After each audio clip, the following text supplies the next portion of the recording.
Well, the Washington Commanders just lost 38-31 to the Philadelphia Eagles in a game they probably should have won, and changes will be coming after this game. If you guys are new, please subscribe for a fellow Commanders fan.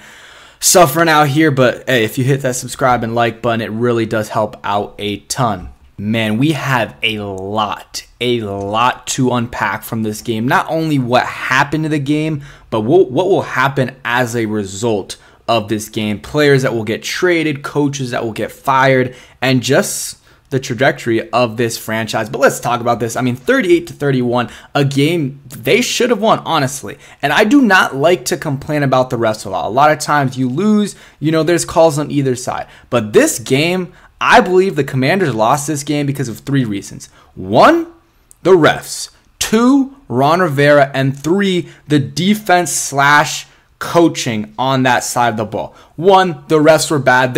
It just objectively they were not good in this game. They had 2 4th downs that the Eagles converted because of some BS penalties, and one of those did end up leading to a fumble. But that still hurt us because we started at the 1-yard line and they ended up getting some good field position. And I think there might have been another penalty on 4th down, or it was the seschmith catch where it wasn't a catch, but they call it, and it was obvious, man. Like when the whole team is running up to the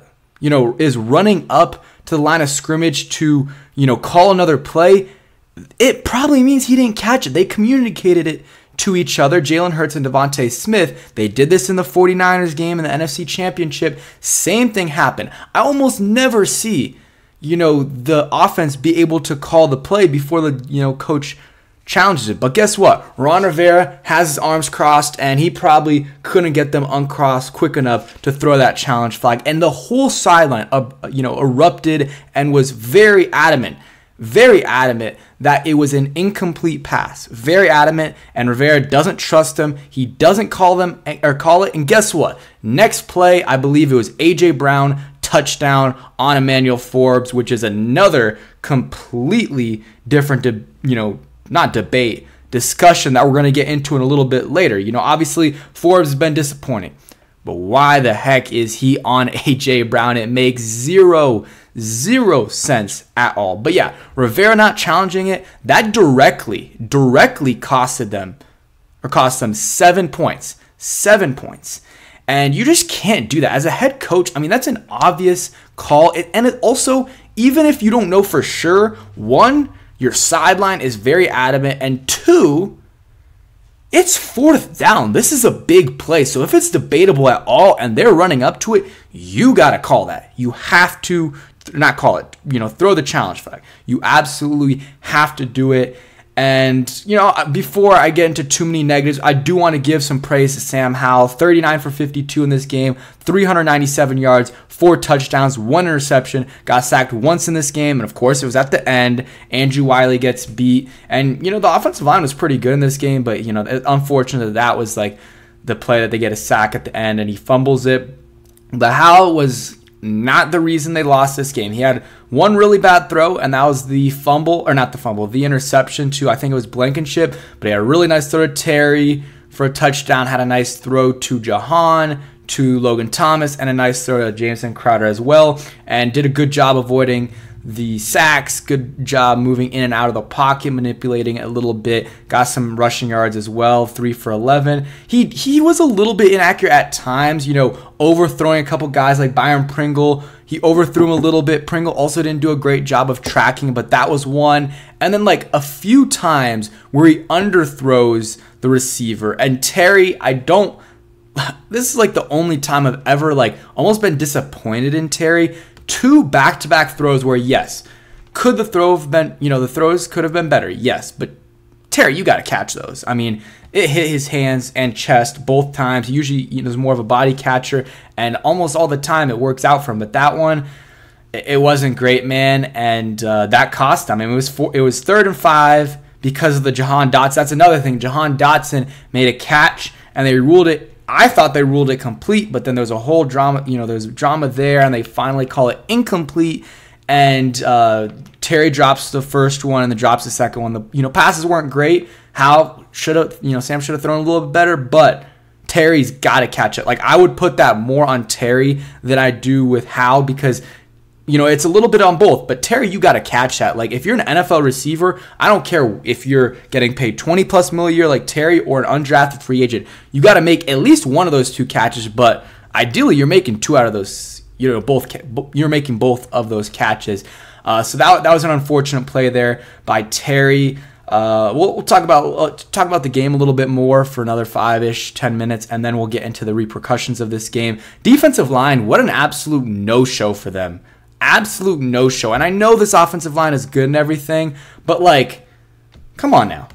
4 first-round picks. We talk about this all the time, and what the heck did they do? What did they do? I'm happy Montez Sweat got a sack on the stat sheet, but that was more Daron Payne who got some pressure there.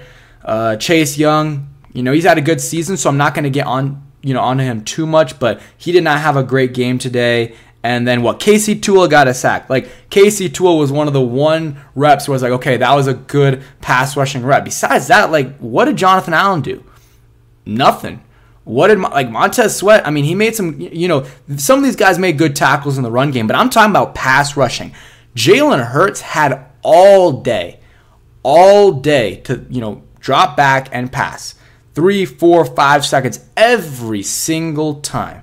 And yes, the Eagles have a good offensive line, but you invested 4 first-round picks into this defensive line. They should be able to not only play okay against, one of the better offensive lines in the NFL, but play really good. And they didn't do that at all. I thought they got dominated. Let's see. A.J. Brown, again, just dominated the Washington Commanders. What did he have? He had 8 catches, 130 yards, and St. Juice was getting cooked by him. And yes, the touchdown by Brown on St. Juice can't really do anything about that. But before that, he was getting cooked. And again, though, it's not a great matchup for him. He's really skinny. I was saying, he's getting beat. Put Kendall Fuller on him. I said that last game, too. Put Kendall Fuller on him. Don't put Forbes on him. Guess what the genius defensive coordinator Jack Del Rio does? He's like, okay, Benjamin St. Juice is getting cooked by A.J. Brown. You know what I'm going to do? I'm going to put Emmanuel Forbes, who I've benched the last 3 weeks since he got cooked by DJ Moore and A.J. Brown, who had 175 yards against him. You know what I'm going to do? I'm going to put him right back on him. And guess what? Emmanuel Forbes, first play he's on A.J. Brown, he gets cooked for 15 yards. And then later in the game, he's on him again. Guess what? Cooked for a touchdown. Quan Martin and Emmanuel Forbes, your first 2 picks in this year's draft, on him. Well, yeah, it's not great. The mismatch, it's not even obviously Forbes has been disappointing, but even if he was playing well, you can't expect him to cover A.J. Brown. I mean, Emmanuel Forbes is 160 and 160, 170, and A.J. Brown is 240 or 230. So that's a big weight difference. And I just don't know what goes on in Jack Del Rio's head, but it's not great. Sorry, I'm looking at notifications. I cannot wait for this Rivera press conference. It's probably going on right now. I'm going to watch it after, but I hope the reporters ask, why didn't you, I really don't want to curse, but why didn't you challenge that call, and why the heck did you put Emmanuel Forbes on A.J. Brown? And I know that's not all on him, but that's on him and Del Rio. Why the heck did you do that? Defense, terrible. Cam Curl made a nice forced fumble, also had missed some tackles, but I thought he was good. Percy Butler was good. Danny Johnson, he was supposed to drop back and get Devontae Smith, and he gets a 60-yard or whatever it was. I don't even know and don't even care at this point. A free, long touchdown. And, yeah, real quick, so I can be a little bit positive, let me talk about some guys that balled out today. We'll get to Brian Robinson in a bit because that'll go into another thing. But Jahan Dotson, 8 catches, 108 yards, 13.5 yards a catch, and a touchdown. Shout out Jahan Dotson, made some tough catches. Unfortunately, that last one didn't count. Should have been a catch, not putting that on him. And he had a good bounce-back game, man, from the last, really the whole season. He's been disappointing. So shout out him. Jameson Crowder, heck of a game. 7 catches on 7 targets for 95 yards and a touchdown. Shout out Jameson Crowder. Terry might be the only time I'll ever give him maybe not a dud, but he definitely gets like a little bit of a can kick because he did have 63 yards and a touchdown, but that was on 12 targets and he had 2 crucial drops. So I don't know what I would give Terry, but you got to come down with those catches. I thought, Logan Thomas had a heck of a game, 6 catches, 44 yards, and a touchdown. Also, I forgot to mention this, he got called for a 15-yard penalty that was not one. Curtis was in, but then he got hurt. Brian Robinson had a couple nice catches. Another thing, Brian Robinson had 10 carries for 59 yards. 10 carries for 59 yards. Averaging 6 yards a carry. If you're averaging 6 yards a carry, you should not get 10 carries in that game.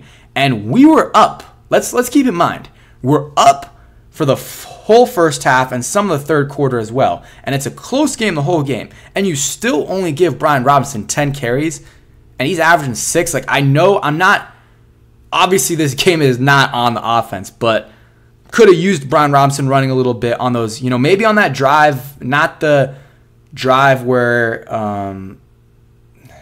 the drive where Terry dropped it. I can't remember exactly, but that could have been one. I don't know how much time we had left in that one, but I think we had a decent amount of time. Could have ran, but earlier in the game too. But again, this is not on the offense. The offense did their job, 31 points. Eric Bieniemy did a much better job, helping out Sam in terms of the sacks. I predicted before this game we're going to allow less than 5 sacks, and we allowed 1. Best game by a long shot for this offensive line. I think it was a combination of the adjustments made on the offensive line in terms of Larson going in there and maybe Chris Paul, but also, more quick game stuff. The adjustments come way too late for Ron Rivera. That's kind of it on the game talk. In terms of trades, I was a little bit hesitant to move on from Montez, so go ahead and trade him, man. What are we, we're giving up 38 points. We're giving up 38 points, and this defensive line isn't doing, anything. So you might as well trade him. Trade him, get some assets. I know Chase Young did not have a big game today. I'm still a little bit hesitant to trade him because I think his value right now is lower than what it will be eventually at the end of the year. So I wouldn't mind trading any of the other defensive linemen except for Chase Young. And I know some people may be like, whoa, you would trade Allen, you would trade Payne. I'm not necessarily saying I would, but if they got a good offer for them, I would not be opposed to do it because, hey, what have they done with them? The defense, 38 points this week against the Eagles. I mean, obviously the Eagles are a good team, but I don't know, man. I'm just frustrated. Maybe my thoughts will change a little bit later, next couple of days. Another thing, Nick Sirianni, man, he's a clown. I really wish we would have won this game just because the last 2 times we've played him, he tries to run up the score on us. Remember, they had the game won, and last game against us, and they throw that long pass to A.J. Brown. He scores, and we end up scoring and tying the game. And if they wouldn't have scored there, the game would have been over. Same thing today. They score at the end there with their whatever fancy QB sneak, whatever they want to do. I guess it was a fake tush push. And they score, and then we end up scoring real quick. And obviously, it was still a long shot, but the only chance we had to win, of us winning, was them scoring there. I know I'm nitpicking and I'm ranting a little bit, but I just think, Nick Sirianni's a clown. And, yeah, Eagles got held by the refs today, got held by Rivera, and this terrible coaching staff, and this... man, it's frustrating, but again, want to give my shout out to Sam Howell because he had a great game, and it's unfortunate we couldn't get the win after a great performance by Sam Howell. Man, I'm upset. I'm sad. Whatever trades you got to make, if you can get something for Curtis Samuel, go ahead and do it. Antonio Gibson had a good day receiving. If you can get something for him, go ahead and do it. Even if it's a 6th, 7th round pick, go ahead and do it. Go ahead and do it with Curtis Samuel, too. See what De'Ami Brown can do as a receiver. I like a lot of these players, but we're not winning with them. We got a tough schedule, and at this point, you might as well get a better draft pick and develop your young QB. So maybe you can, still try to win, but more importantly, develop your quarterback for the rest of the season. See if Sam Howell is your franchise quarterback. That's it for today's video. I'll make a bunch of videos this week. There's going to be a lot of moves. I don't think they're firing Rivera or anything like that because there's just not a great, replacement, I guess. But I wouldn't mind it, guys. I really wouldn't. I'm frustrated, but yeah. Thanks for watching. Hope you guys enjoyed, and peace.